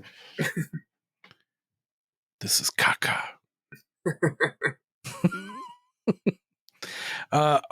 One last thing. I don't know why I was probably stoned when this part came about, but Professor Barack Egg Shen, I love the way like he enunciates and like says things, but towards the end, like they're like him and Brian are having a moment and they're like wondering, like he's like, well, I can go out there and we can wait till it gets dark and I can lower myself down, see if there's a way out. And then Egg Shen, he's like stoically like looking out the window and he's like, no one out there can help us. And then it just cuts. It's like, dude, he's got so many fun, like little creepy lines like that, cryptic lines. Yeah, I was confused about when Brian let himself down and was like, fuck, bring me back up. Yeah, immediately. What did you think was going to happen? Yeah. It's like, are you testing to see if they swarm you and eat you alive in 2 seconds or if they slowly creep? But then, yeah, you're kind of fucked trying to get back up. You should have thought that one through a little bit. Like, you can easily hop onto this parkour, this ledge. But yeah, they barely pull him up in like the nick of time. Yeah, that was a little odd. Like, why did they have to show that? I guess earlier too I'd be remiss if I didn't mention the Alice Cooper kill scene to computer nerd number 3, who looked like a poor man's Martin Starr from Freaks and Geeks. Totally. I have no idea. Hey, Freaks and Geeks, that's just a good show. They got a really good Halloween episode I'm about to flashback to, along with some Pete and Pete Halloweenies. Oh, dude. Yeah. Chris, are you a fan? I haven't watched it since it was a current show. Oh, really? Damn. Yeah. I'd say it's worth a flashback. How the episode Halloweenies is a lot of fun. I'm more of a salute your shorts kind of guy. That was a great show. Old Donkey Lips. Yeah. Donkey Lips from the Willies. The Willies, dude. I was thinking about picking the Willies, and Chris admonished me of doing that, and I think in hindsight it's probably a good idea. But Steve would have fucking hated it. I think he would have liked the one with the violence against kids segment. I feel like that would have been enough to pull him through. Yeah, Donkey Lips is in that too. Fucking shout out to the Willies. That shit's on Tubi right now. If you have never seen that, check it out. Nerd guy gets killed by a one-wheeled bike. And I guess this is like, I heard on the commentary, Alice Cooper, he was like pals, or he knew someone that Carpenter knew, and he knew he was one of the this. executive producers was his manager, Shep Gordon. There it is. And Cooper was like, I want to be in the movie. And then Carpenter was like, yes, but you got to bring that prop, that thing you use in his act, like on stage, that fucking pneumatic, hydraulic, whatever the fuck. Such a weird prop. One bike, a one-wheeled half a bike that has a fucking extendo Cedo cuz on it. Lights. And the thing that bothered me about it is once he's impaled on it, he would just roll forward. Like, why is he just standing there? Frantically searching for the bumps. Had to. No, but yeah, that's it. It's like, what is that? It was a cool kill, though. Yeah, I'm sure it makes a lot more sense in the context of whatever stage show Alice Cooper was doing, but in the movie, it's like, that's kind of weird. Yeah, I will say in the movie when he turns around and there's like 10 guys behind him, and then he turns back around and it's one homeless guy with a fucking bike.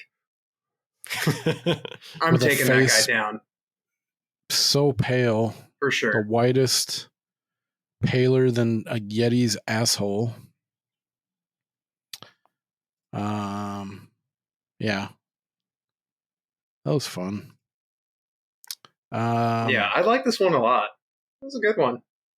That's crazy because I was thinking, I was like, the more I think about it, I don't think he's gonna like this one. I think this is gonna be, because it is slow. It is pretty slow in some parts. I think the ever-present score keeps it from being slow in parts where it normally would be. Yeah. It has, like, it gives the whole film like a weird sense of urgency. So even before you have any idea of what's going on, the score is telling you that something's going on.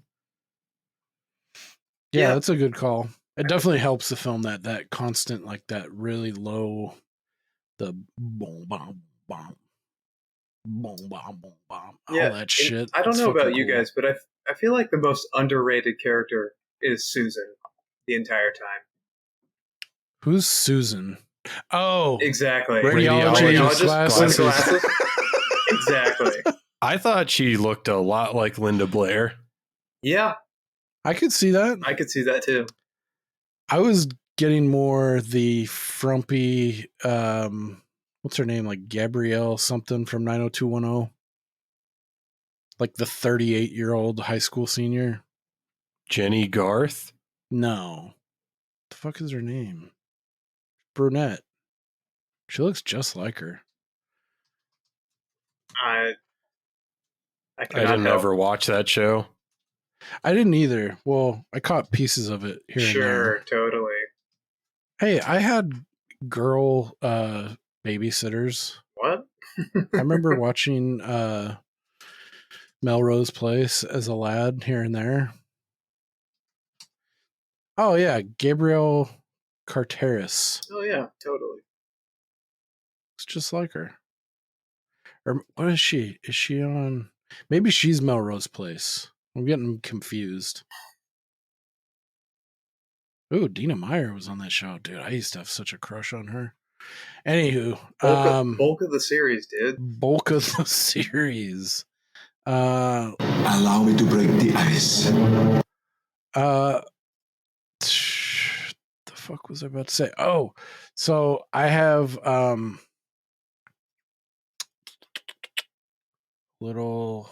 some theorizing. So when it comes to the end, I saw something interesting about like maybe the plan was, and they walked right into it. I want to see what you guys think. That Catherine, not the vessel at the time, Kelly, who's wasting away and shit, she wasn't the actual meant to be the vessel to like bring Satan or Satan's son or whatever out, that it was always meant to be Catherine. No. Because we see her at the end in the future, we see her looking kind of possessed looking in 1999, and they're saying like, you know, there's been a rift in causality or error or something. Nope. And they're trying to reach out and give them knowledge from the future, but she's there, and maybe that was everything that they did was supposed to happen that way. Like she was the actual goal to go in. Okay, why? What's your counter? No, the message from the future was like, hey, this gal is here now, but when you go back to real time, the gal had the fucking brand on her arm, so she was clearly the chosen one to be the arbiter of Satan. And the message from the future was like, hey, if you don't heed our fucking warning, this gal is going to end up over here. They didn't. Nobody went to sleep. Nobody listened to the warning, and that's what ended up happening. I defer to you. Chris, what do you think? Or not specific to this, like what is your interpretation of the ending, if you have one? I don't think it was always supposed to be her, because in the dream, it was not her until the very last iteration. It was a different person. Yep. Okay. Although there's equally the argument that they just did that to not reveal it until the end. Yeah, I mean, a lot of this goes over my head, and like you can interpret this probably 1,000 different ways, but I think it's interesting to think about, like, what if, you know, that's how it really should have ended. And then there's another point that I saw posited about the use of of mirrors throughout the film. And so one person said towards the end, or at the end, or at the beginning, the sun and the moon appear together. You know, you have those weird shots of like that crescent moon and the sun in opposition. Yeah, the Earth is flat. Go ahead. Right. So this is supposed to indicate that our world is entering some kind of dark side or some other realm or dimension, and that when one world is in daytime, it is night in the other. It's kind of taking a leap, but later on, the characters think that the sun is rising when it's actually entering the dark side where it is daytime. Towards the end, Walter escapes the church and runs away, and it's nighttime, indicating he escaped and entered the real world somehow.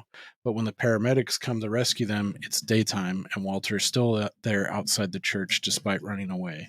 This is the dark side, with dark side Walter standing there. This is also the imagery with the liquid flowing upwards into a reflective mirror pool, and the characters looking perplexed into mirrors as though they realize their images are flipped. So at the end, Brian also gets the dream, and his location is still in the church in the real world, as that is where he crossed to the other side. Catherine's seen entering the normal world from the church in the dream, with Satan and his father probably behind her. The normal world is now ruled by Satan and Father, while the dark side becomes peaceful, with the scientists who crossed into the dark side being none the wiser, living out their lives in a matrix of sorts. And someone said, too, the final scene, mustache guy Brian, he sleeps on the right side of the bed, where previously when he made love with Catherine or whatever, he was on the left side. And then also the poster that he had in his room is on the opposite wall, so it's like a mirror image. So maybe going to the fact that they kind of flipped realms, like the dark side, light side. I don't know. Now that I kind of like talk it out, it's pretty fucking convoluted and a lot of gymnastics, but it is fun to think about, like, different interpretations of like the ending juxtaposed with Brian's last dream and seeing Catherine in. It's like, what does all that fucking mean? Yeah, that's Prince of Darkness. Cool flick. Also, I just remember this part. Do you remember when they first bring up tachyons? And someone asks, what tachyons? What are those? And Brian's just like, Greek word means swift ones. And then there's like a whole exchange before he actually tells them what it means. Like, dude, you're just being a dick now. Like, what kind of fucking answer is that? Right. Especially when all this weird shit's going on. Well, and also there was another part where they're like, it was the fuck. What kind of calculations was it? Where it's like differential equations. We didn't have those. Like, okay, moving on. Yeah, it's like, but this is 2,000 years old. It hadn't been invented yet, or it hadn't been discovered. This is caca. All right. Well, any final thoughts on Prince of Darkness? And do any of you have forming any opinions or thoughts about this being lumped with the Thing in this? I guess it's like, I think of it kind of like as an honorary degree. Is this being called the Apocalypse Trilogy because it's so like loose, and it's not a progression from movie to movie. There's no shared characters, but like where it sits, I guess, alongside the Thing in this Apocalypse Trilogy milieu. I don't know if that's a question. It's better than the Thing, in my opinion. I know that's not at all a popular opinion.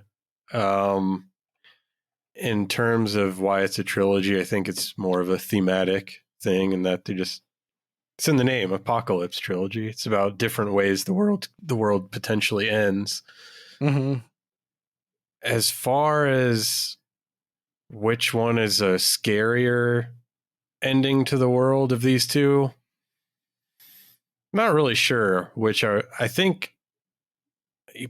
like you probably have a better chance at fighting against the Thing than you do against Anti-God. So Anti-God's probably scarier. I mean, the Thing would be a very difficult thing to fight.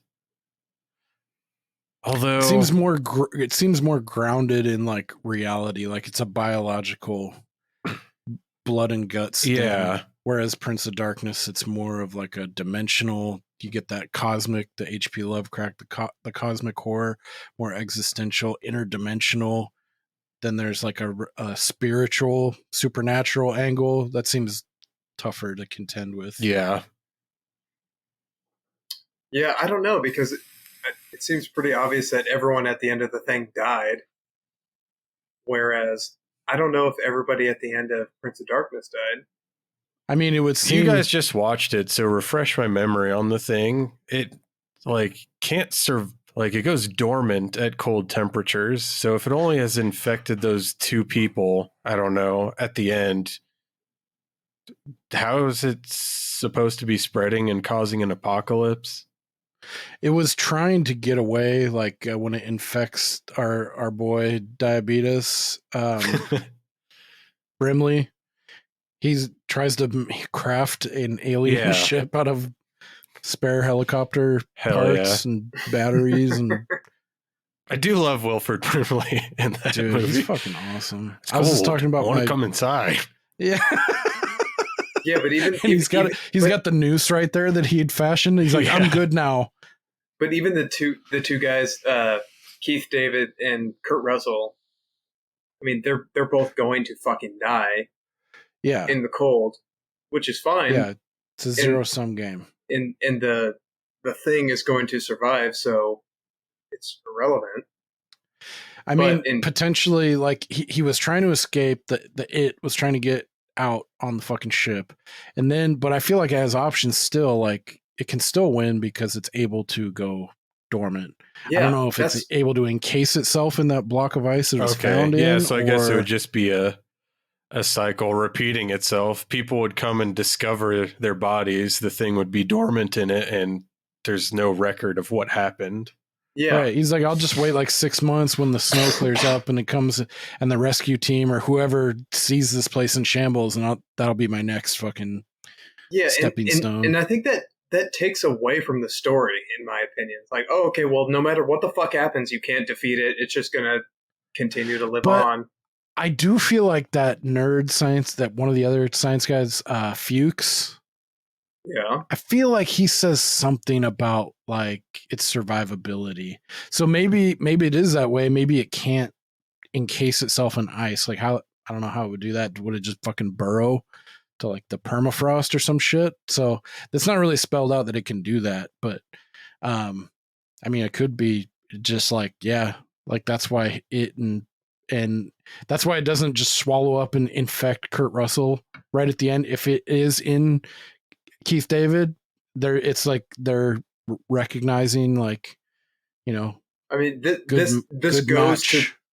I mean, this goes to the reason why I didn't really love the thing as much as I wanted to, because it just doesn't make any fucking sense as compared to this one. So. Right on. I feel like it makes so much more sense than this movie, but I still like this better.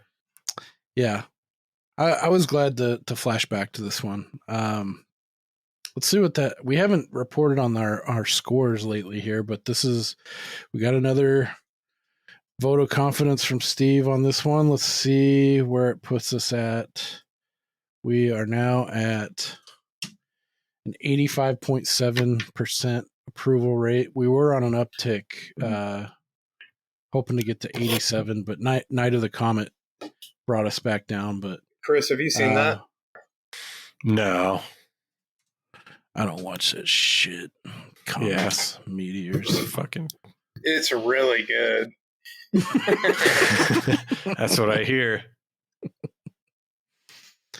Yeah, it hasn't held up as well as I thought. That was definitely a rose tinted glasses situation. There's been one other movie that I've recommended, and I think I liked less than Steve. I can't remember what the other one fucking was. I think it was Final Girls, because you guys also right before that, I think, watched that other movie, Scout's Guide to whatever, and they're kind of similar. That's true. Yeah. Man, Scout's Guide's fun. Yeah. It's such a fun, just have fun. Don't read into it. If you're looking for a good time, that's a good Halloween kind of fun watch. Be a good one like when the kids get older. I can't wait to flash back to that. Like that'll be a lot of fucking fun. I remember like when I watched Grumpy Old Men with my dad. That shit was fucking. Oh Jesus, man down. That was a ton of fun. Cool. So yeah, next week we will be finishing out the Apocalypse Trilogy with In the Mouth of Madness, starring Sam Neill. I'm hoping that has enough credit to pull you, Steve, because now after going through the first two, I'm a little less confident in Mouth of Madness, but who knows? There might be enough to pull you through. That's my favorite. So each person that we've had on, like Miles, his favorite is The Thing out of this trilogy. Chris, this is your fave. So my fave next week is In the Mouth of Madness. That'll be a lot of fun. I'm looking forward to that. Before we wrap up, I put it on my notes. I've been meaning to talk about it. Have either of you ever had the pleasure of having a cronut, which is a croissant donut? I also don't eat soft ass shit. I don't. Did we just get in a time machine to 2014? This is Game of Thrones all over again. Is this something you told me about? And then I was like, oh, that's pussy. I'm not gonna have a fucking No, but it's just the cronut. same thing. Like, hey, have you ever heard of Game of Thrones? You're like, I don't like dumb shit. Dude, I can't find any cronuts anywhere. It's like they poked up for like 3 years between 2012 and 2015, and now they've gone away. I had one at Whole Foods one time. That's Maybe the mark of a good product, that it only lasts for 3 years. They're delicious. And it was reminding me. So this a couple days ago, my wife went to a new bakery in town, and they had Cruffins, which is a croissant muffin. Dude, bomb. Super good. And then I was like, so this is the real thing, is like, so one of my ticks, my wife got me a cronut one time in like 2014 from Whole Foods. And so now I bring something about the name cronut. It's one of those echolalia things, but it's like this really stupid game that I play with my wife to annoy the living piss out of her. Like when she goes to a bakery or like a fancy store, like a Whole Foods, like a Fresh Time or one of these fucking places. I was like, do they have any cronuts? So any pastry type thing, like she got me the cruffin, and I was like, they had cronuts? She's like, no, this is a fucking cruffin. I was like, oh, no cronuts. So that's one of the things I like to throw her way. That really pisses her off. You are very dumb, but I do, but I do the exact same thing. So we are kindred spirits. Yeah. It's another thing too, like that movie Krampus that came out a few years ago. She likes it, and like every holiday, like when we're around family or we're at home, we gotta watch Krampus, or she'll say it Krampus. She'll swap it, and I do it every time, and I just get so much pure enjoyment out of it. Even when it gets me into trouble, when I take it one step too far, like she'll say Krampus, and I'll be like Krampus. Because when it first came out, she was confused. Is it Krampus or is it Krampus? I'm like, it's Krampus. She's like, okay, Krampus. And then later on, like I'd be like, hey, let's watch Krampus. And she's like, no, I thought you said it was Krampus. And I was like, no, it's Krampus. No, I got you, you stupid bitch. So anytime, even now, like 10 years later or whatever, she'll be like, let's watch Krampus. That's like one of my favorite jokes to make that's only funny to me is like, if Limp Bizkit's Behind Blue Eyes comes on, I'm like, I can't believe The Who fucking covered this song.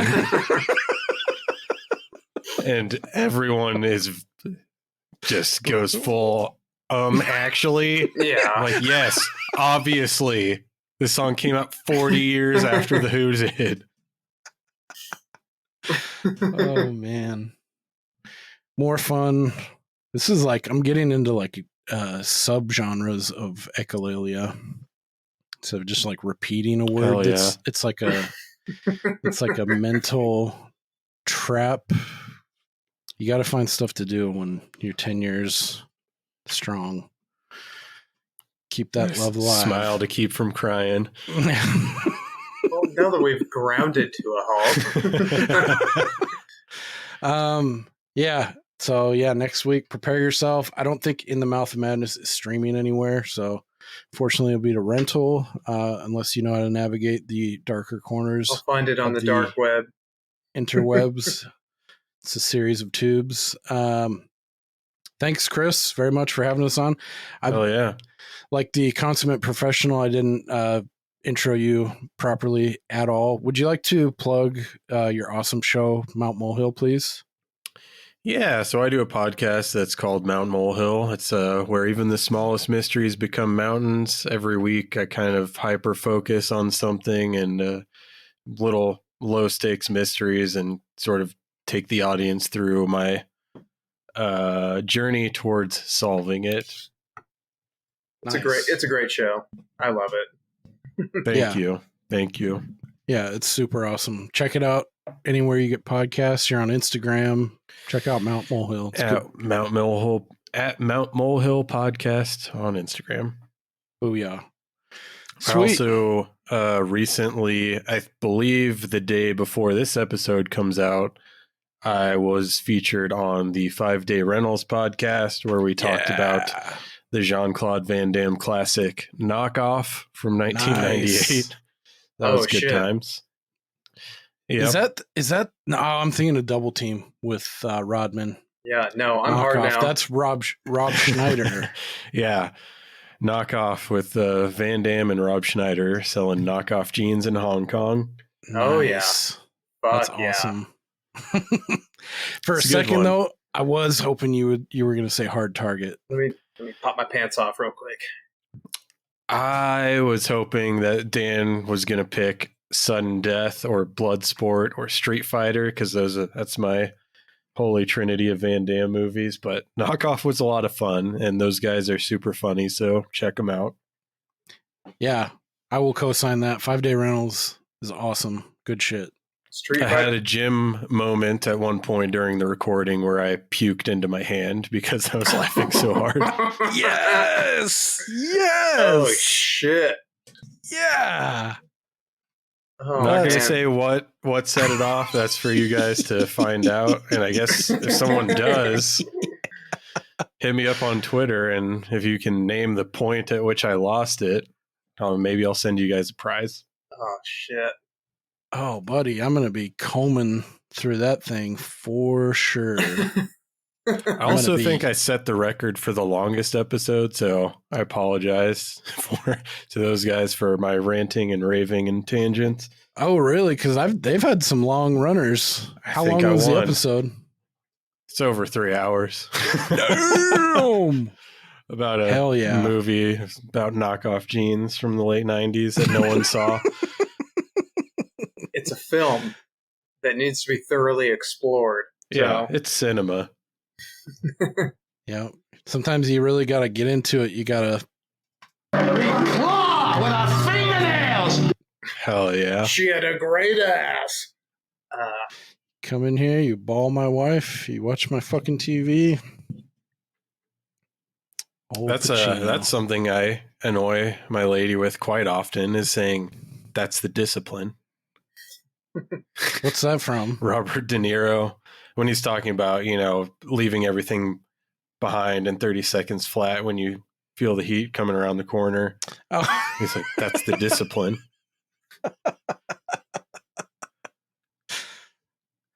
Dude, have you guys seen previews for that Killers of the Flower Moon or whatever the fuck? No. With Leo and Robert De Niro. Jesse Plemons is in it.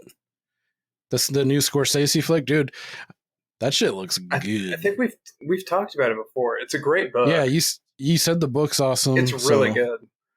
Yeah, I don't really fanboy like big tent poles like this anymore, but this one's got me pretty excited. It looks like it's going to be an awesome theater experience. So we love Jesse Plemons around here. Yep. Dude, you should watch the trailer. It's fun. It's got me hyped, man. He plays like he looks like a very dry Jesse Plemons type character. Like, yeah, it looks good. All right. Anyway, yeah, Chris, good to see you as always. Please come back. Please come back. I will. Anytime. Oh, we've been asking everyone too. Are you dressing up for Halloween, and what will you be? Probably not. You don't have to answer that question. But I've been wavering between dressing up like Caesar from Planet of the Apes or the killer from this movie called Corpse Mania. Oh, okay. Yeah. You're the guy. You're the killer from Corpse Mania. That's right. Yeah. My fear is that people will just think I'm dressing up as a Chinese person and they'll say that's cultural appropriation. God damn it. That's my costume this year. Fuck. All right. Are you passing out candy? Do you do that? So right now we're in an apartment complex. It's in an affluent neighborhood, so I'm pretty sure they're all just going to go to the nice houses for the full-size candy bars. Full-size Snicker bars, Reese's. And favorite candy right now? Favorite candy? I wouldn't say it's my favorite, but if I'm at a gas station and I grab a candy bar, it's usually a Twix. I don't think I've ever asked you what your favorite candy is, Steve. What is your favorite candy? I'm curious. I'm going to do... Can I go wild? I'm going to go either a Charleston Chew You're so fucking dumb. Cowtails, Clark Bar, a chicken dinner. A moon pie. No. To answer your earlier question, we shut the lights off, lock the door, arm ourselves for any kid who comes up the driveway unannounced. They will not be leaving. Best candy, chocolate bar. God, I mean, it's tough to beat Reese's Peanut Butter Cup. Yeah. Chocolate, peanut butter. You could group in like fruit too, like Starburst or like Skittles into that. No. That's fine. I don't buy that brand either. That's fine. I like a Mr. Good bar. I like chocolate and peanuts. Yeah, I don't really eat any of that shit though. So I don't either a lot, despite my appearance. But when I was younger, I liked a Fifth Avenue. Was fucking delicious. Those were bomb. I had a whatchamacallit like 2 weeks ago for the first time in like 15 years. Whatchamacallit's fuck too. Hell yeah. One that I really like that I can never find, or Andy's Mints makes a cherry jubilee flavor. Ooh, it's fucking good. Holy crap. That's some highfalutin Andy's. Is that a new episode for Mount Molehill? Trying to find it? No. There you go.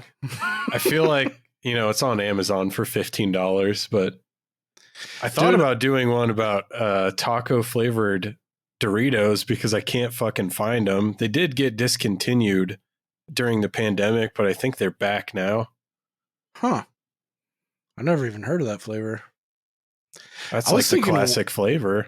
I was thinking of one that could be a legit molehill would be, I don't know. Have you guys ever fucked with macadamia nut brittle Haagen-Dazs?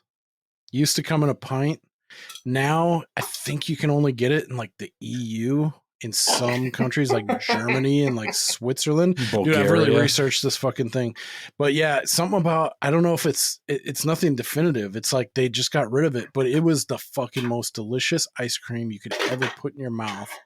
And I don't know if it was like the price of macadamia nuts, which I know those are always crazy, or like the process of getting the brittle with the macadamias in, but dude, they discontinued it years ago, and I swear I would put it over any ice cream I've ever had. It's just delicious. The brittle, the vanilla ice cream, and the macadamia nut together is like a level of like low level nirvana, and they have no explanation. So anyway, right on. Oh, last shout out to candy. Kit Kat does a seasonal, it's like Witch's Brew, I think, and it's a marshmallow and something fucking Kit Kat, and it is screaming. Disagree.